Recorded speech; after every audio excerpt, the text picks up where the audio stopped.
നമസ്കാരം. ഇന്ന് നമ്മൾ പാട്ടല്ല, ഒരു വർക്കിൻ്റെ വീഡിയോ ആണ് ഇന്ന് ഞാൻ പോസ്റ്റ് ചെയ്യുന്നത്. നമ്മൾ കട്ടള ജനലിൻ്റെ പണി നടന്നുകൊണ്ടിരിക്കുക.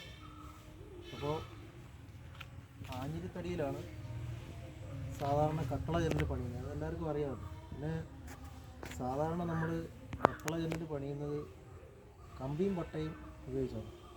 സാധാ കമ്പിയും പട്ടയും ഉപയോഗിച്ചുള്ള വർക്കാണ് ജനലിൽ നമ്മൾ യൂസ് ചെയ്യുന്നത്.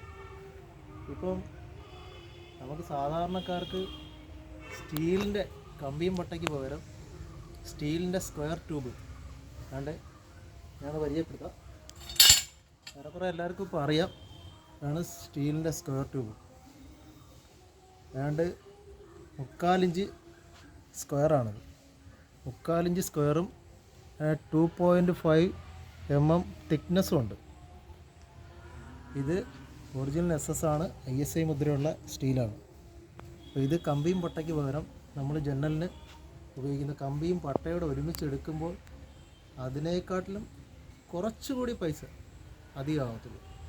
അന്നേരം നമുക്ക് ഇത് യൂസ് ചെയ്ത് ജനലൊക്കെ പണിഞ്ഞിട്ട് കഴിഞ്ഞാൽ നല്ല നമ്മുടെ വീട് കൊച്ചു വീടാണെങ്കിലും നല്ല ഹൈടെക്കായിട്ട് നമുക്ക് തോന്നിക്കും.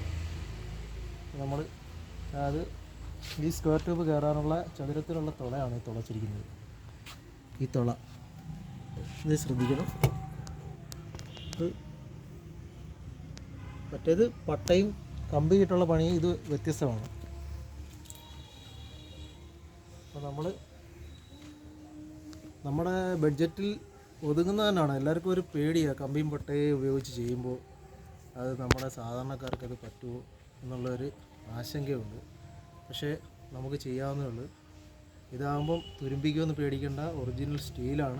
സ്റ്റീൽ ഉപയോഗിച്ചപ്പം ഞങ്ങൾക്ക് സാധാരണയായിട്ട് വർക്കുകൾ ഇപ്പോൾ ഓർഡർ വരുന്നത് സ്റ്റീലിൻ്റെ വർക്കാണ്, കമ്പിയും പട്ടയ്ക്ക് പകരം. നമുക്ക് സാധാരണ ഗ്രൈൻഡർ ഉപയോഗിച്ച് തന്നെ ഇത് കട്ട് ചെയ്തെടുക്കാം. സാധാരണ ഈ ഗ്രൈൻഡറിനകത്ത് കട്ടിങ് വീലിട്ട് തന്നെ ഇത് നമുക്ക് കട്ട് ചെയ്തെടുക്കാം. അത്രയും 2.5 തിക്നെസ്സേ ഉള്ളെങ്കിൽ നമുക്ക് കട്ട് ചെയ്തെടുക്കാം, അത്രയും ഉണ്ടെങ്കിലും. പക്ഷെ നല്ല ഹാർഡാണിത്. ഞാനിത് കട്ട് ചെയ്യാൻ പോവാണ്.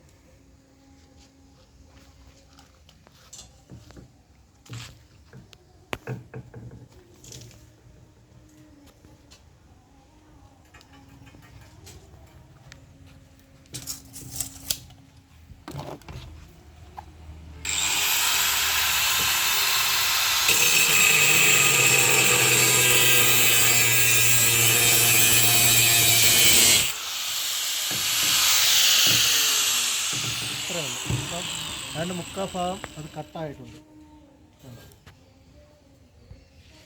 തിരിച്ച് നമുക്ക് ഒടിച്ചെടുക്കാം.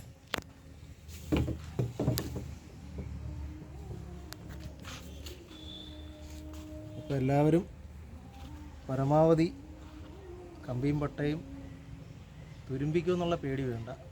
അപ്പോൾ അത് കുറച്ച് പൈസയുടെ ഇട്ട് കഴിഞ്ഞാൽ സ്റ്റീൽ കൊണ്ട് നമുക്ക് നമ്മുടെ ബഡ്ജറ്റിനുള്ളിൽ നിന്നുകൊണ്ട് നമുക്ക് ചെയ്യാൻ പറ്റും.